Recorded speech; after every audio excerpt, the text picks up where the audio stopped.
శ్రీమత్కారుణికం మహాగుణనిధిం పూర్ణప్రభాభాసురం నిర్ద్వంద్వం నిరపేక్షకామమలం నిస్సంగమాద్యం విభుం నిత్యానందమయం నిరీశమతులం నిర్ముక్తకర్మాదికం శ్రీకృష్ణాఖ్యగురుం భజేహమనిశం శ్రీసిద్ధసంతోషనం పూర్ణాళవంశకలశాంభుదికైరవాప్తం పూర్ణం దయానిధిమనంతగుణైకదిష్ణం రాజాదిరాజముకుటాంచితరత్నసేవ్యం శ్రీరాజయోగిగురుమనంతరతోం నమామి.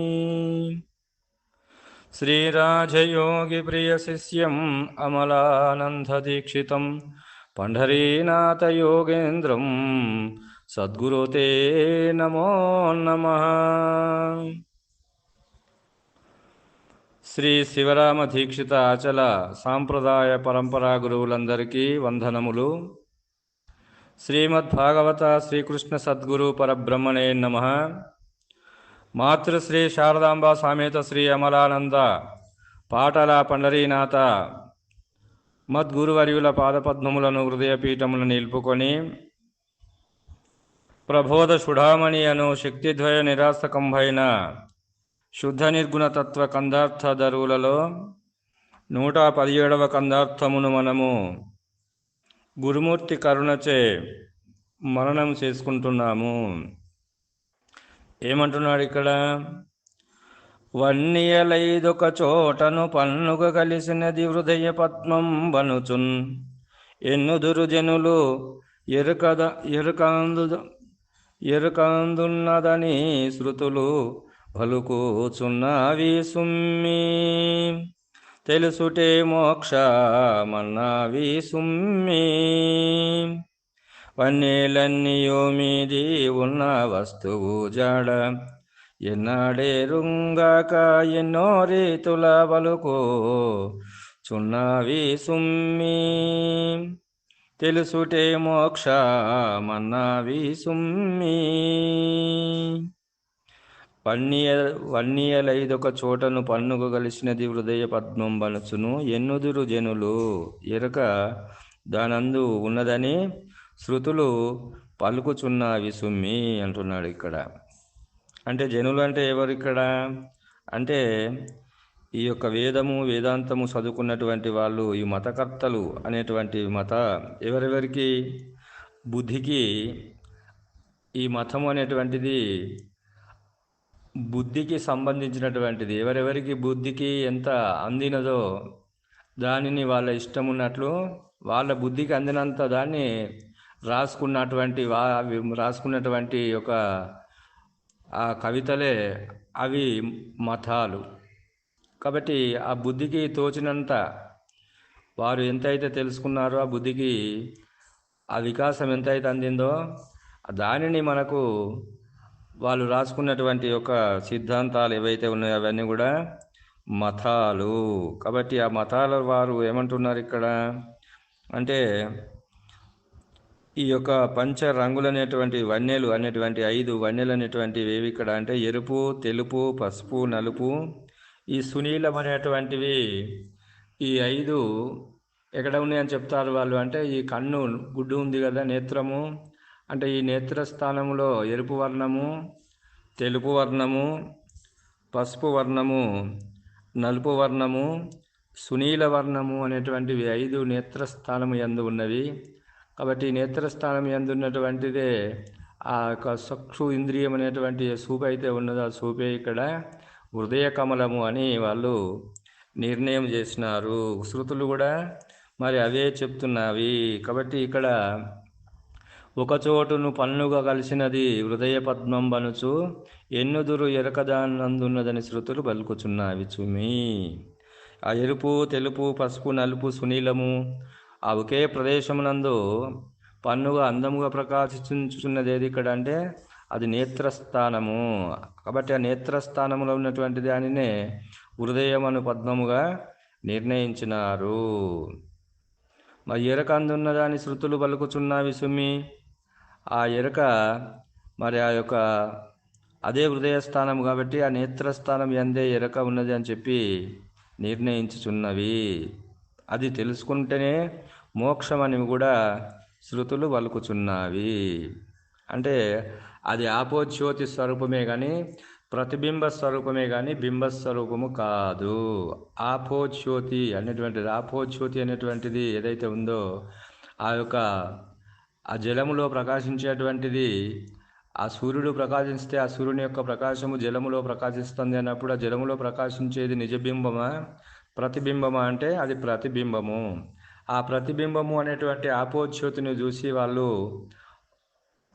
ఇదే ఆత్మస్వరూపమని ఎరకయని వాళ్ళు ఊహ చెందినారు. నిజానికి అది మరి ఆ నేత్రస్థానం ఎందు ఉంటుందా అక్కడ అంటే అది ఉండదు. అది మరి కాబట్టి ఆ నేత్రస్థానంలో ఎంతవరకు ఉంటుంది ఇక్కడ అంటే అది ఆ నేత్రం అనేటువంటిది కన్ను ఏదైతే ఉంటుందో ఆ కన్ను అంది కూడా ఈ 5 పొరలు ఉన్నాయి కదా. ఈ 5 పొరలను చూసి వాళ్ళు ఆ చూసేటువంటి ఆపోజ్యోతి స్వరూపమే అది ఆత్మస్వరూపం అని ఆపోహ చెందినారు. కానీ ఇక్కడ వస్తునిశ్చయపూర్వకంగా చూసినట్లయితే మరి ఈ 5 వన్నెలు అనేటువంటివి ఏవి ఇక్కడ అంటే మనకు మరి ఇక్కడ ఈ హృదయ కమలం అనేటువంటిది ఏది ఇక్కడ అంటే ఈ యొక్క తెలుపు ఎరుపు అంటే ఇవి ఆ శబ్ద తన్మాత్ర అనేటువంటిదే అది సునీల వర్ణము. మరి ఇక్కడ స్పర్శ తన్మాత్ర అనేటువంటిది అది ధూమ్రవర్ణము. మరి ఇక్కడ రూపతన్మాత్ర అనేటువంటిది అది అచిత వర్ణము. మరి ఇక్కడ జలారూపమైనటువంటిది శబ్ద స్పర్శ రూప రసరూపమైనటువంటిది మరి ఇక్కడ శుభ్రవర్ణము. మరి అక్కడ గంధరూపమైనటువంటిది అంటే ఇక్కడ ఎరుపు వర్ణము అన్నప్పుడు ఇవి ఇక్కడ ఏమైనాయి మన అంతఃకరణ లోపట అంటే అది అంతఃకరణ చతుష్టయము. ఆ అంతఃకరణ చతుష్టయము అంటే మనస్సు బుద్ధి చిత్తము అహంకారము. ఈ 5 మరి జ్ఞానంతో కలుపుకుంటే ఎన్ని అయినాయి ఇక్కడ అంటే ఆ జ్ఞానమే సునీల వర్ణము. కాబట్టి అది మరి ఆ జ్ఞానము అనేటువంటిది కలుపుకుంటే ఎన్ని అయినాయి ఇక్కడ అంటే 5 అయినవి. కాబట్టి 5తో కూడినటువంటి దానిని సింహాసనముగా వేసినాను అని చెప్పి మనకు మరి మన పూజా విధానంలో వీరాచారి మహానుభావుడు రాసినాడు కదా. అది హృదయ పీఠము హృదయ కమలము యందు వచ్చి కూర్చుండు స్వామి అని చెప్పి ఇక్కడ మరి ఆహ్వానిస్తున్నాడు కదా గురువుని పూజా విధానంలో. అదే దాన్ని ఏమన్నారు ఇక్కడ అంటే రత్నసింహాసనం వందే సంగృహాన సమర్పితం చంద్రమండల సంకాశ సమిస్థానన పంకజ. ఇది రత్నఖచిత సింహాసనమైనటువంటిది. దేనితో చేసినాడు ఇక్కడ ఆ రత్నఖచిత సింహాసనం అనేటువంటిది చెప్తున్నాడు. ఇక్కడ గీతంలో ఏమంటున్నాడంటే దేహమే నేను ఎనుకొన్న దేహి ఎరుక బింబ ప్రతికరణములు నాదు డంభమనిటి పీటకును కోలుగా చేస్తి ప్రియముతోడ ఆసనంబిదే కొనుము ఆనందమూర్తి. స్వామి కూర్చుండుమా మణి సింహాసనము ఇది సుమా. ఈ మహానిజబోధ నెరుగాని సుజనుల క్షేమంభూతో బ్రోచేదమంబులను మాన్ప స్వామి కూర్చుండుమా మణి సింహాసనము ఇది సుమా అని అంటున్నాడు ఇక్కడ. దేహమే నేను అనుకున్న దేహి అనేటువంటి ఎరుక ఈ శరీరము నాది నాది అనుకుంటుంది కదా. నా కాలు నా చెయ్యి నా ముక్కు నా పిల్లలు నా బాంధువులు అనుకునేటువంటిది ఏది ఇక్కడ అంటే ఈ ఎరుకనే. ఈ ఎరుక అనేటువంటిది ఎలా ఉంది ఇక్కడ అంటే దాని ప్రతిబింబములు 4 రూపములుగా ఉన్నవి. అవే చతుష్టయ అంతఃకరణ అని చెప్పి మనకు పెద్దలు నిర్ణయం చేయడం జరిగింది. కాబట్టి ఈ చతుష్టయం అనేటువంటిది ఆ యొక్క జ్ఞానములకు ప్రతిబింబములు.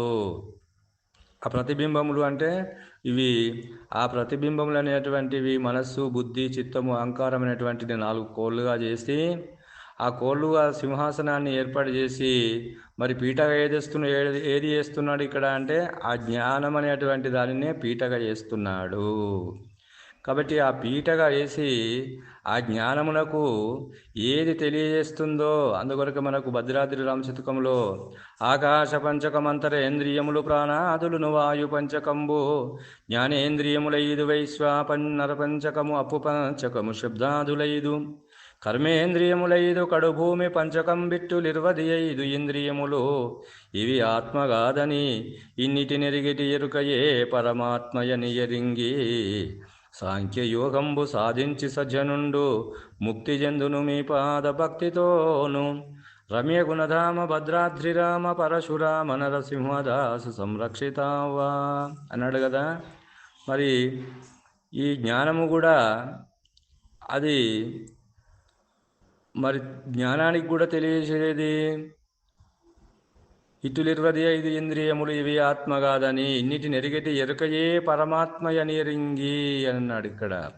కాబట్టి జ్ఞానానికి కూడా తెలియజేసేటువంటి తెలివి ఏదైతే ఉన్నదో ఆ తెలివే కూటస్థ రూపంలో ఉన్నటువంటి పరమాత్మ స్వరూపము. కాబట్టి ఆ కూటస్థ స్థానం అనేటువంటిది అది గురుస్వరూపము. కాబట్టి అలాంటి గురుస్వరూపమును ఈ జ్ఞానం అనే పీఠం వేసి ఆ ఒక సింహాసనాన్ని నాలుగు ప్రతిబింబములతో చేసినటువంటి సింహాసనంపై ఈ జ్ఞానం అనేటువంటి దాన్ని ఆసనం వేసి ఆ తెలివనేటువంటి పురుషోత్తముని ఆ గురుస్వరూపముని ఆ యొక్క పీఠముపై కూర్చుండబెట్టి ఆరాధిస్తున్నాడు వీరాచారి మహాప్రభు. మనమందరం కూడా మరి ఆ గురుమూర్తిని ఎక్కడికి ఆహ్వానించాలి?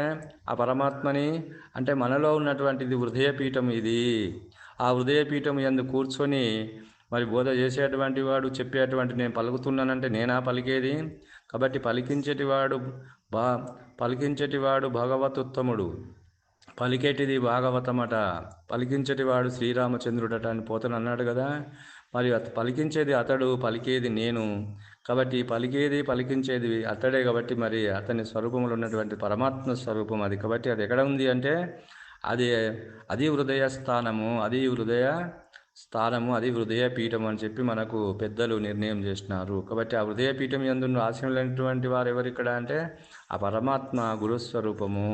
కాబట్టి ఆ గురుస్వరూపం అనేటువంటి ఏ పరమాత్మ అయితే ఉన్నాడో ఆ పరమాత్మ అనేటువంటి అతడే సృష్టికి మూలమైనటువంటి పదార్థము. ఆ పరమాత్మనే సృష్టికి మూలమైనటువంటి పదార్థము. కాబట్టి ఆ మూలమైనటువంటి పదార్థము అది ఎలా ఉంది మరి అంటే ఇప్పుడు నిర్ణయించినట్లు వీళ్ళు ఆపోజ్యోతి రూపమే జ్ఞానమను అని ఎరుక స్థానముగా నిర్ణయించినారు కదా. ఆ శరీరం ఏర్పడిన తర్వాత నేత్రమునందు ఇది ఉంటుంది. కానీ మరి శరీరము ఏర్పడక పూర్వము దీని ఉనికి సూక్ష్మంగా విచారించిన ఎడల అది ఎక్కడ ఉన్నది అంటే పిండాండమునకు ఉత్పత్తి స్థానమగు అది బ్రహ్మాండమునందు గల పంచభూతములు, వాటికి గల ఆ రంగులు ఏవైతే ఉన్నాయో పంచమహాభూతములు అనేటువంటివి, ఆ పంచమహాభూతములు అనేటువంటి వర్ణములు ఏవైతే ఉన్నావో ఆ వర్ణములు దేని యందు ప్రకాశింపబడుచున్నవి అని అన్నప్పుడు ఆ పంచమహాభూతములు అవి తన్మాత్రల వలె ప్రకాశింపబడుచున్నవి. తన్మాత్రలు దేని వల్ల ప్రకాశింపబడుతున్నవి అని అన్నప్పుడు అది సూక్ష్మాతి సూక్ష్మముగా ఆ బ్రహ్మము యందే నుండి ప్రకాశింపబడుచున్నవి. ఆ బ్రహ్మము యొక్క పరిణామం చేతనే ఇవన్నీ కూడా ప్రకాశింపబడుచున్నవి. పంచమహాభూతములు అనేటువంటి వర్ణములు, పంచ తన్మాత్రలు అనేటువంటి గుణములు, పంచశక్తులు, మరి పంచబీజములు, పంచాది దేవతలందరూ కూడా ఎవరి వలన ప్రకాశింపబడుతున్నారు అంటే ఆ బ్రహ్మము వలననే ప్రకాశింపబడుతున్నారు. కాబట్టి ఆ బ్రహ్మం అనేటువంటిదే అది ఎరుక యొక్క స్థానముగా నిర్ణయించినారు మన పెద్దలు. కాబట్టి ఈ విధానము ఎట్లు గురుముఖత మాత్రమే తెలియవలసి ఉన్నది. ఇదియే ఎరుక యొక్క వస్తునిచ్చే జ్ఞానము. జన్మ కర్మలకు అత్యంత మూల కారణము కూడా ఇదే. దీనితో సంబంధపడక కేవలత్వము కలిగి ఉన్నది అది పరిపూర్ణ పరభావ్యము. కాబట్టి